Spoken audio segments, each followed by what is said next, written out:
We are looking at how to pronounce the name of this German inventor who introduced printing to Europe. We're going to be looking at how to say more interesting and often mispronounced names from history as well. So make sure to stay tuned and consider subscribing for more learning for reference in German. This is usually said as Johannes Gutenberg, Johannes Gutenberg, Gutenberg. In English, however, there are two different ways, at least, of pronouncing it depending on which side of the Atlantic you are. In British English, this is usually said as Johannes Gutenberg, Gutenberg.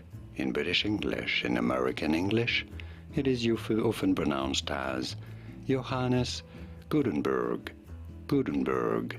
So, Johannes Gutenberg. In British English, Johannes Gutenberg. In American English, all of which from German, Johannes Gutenberg.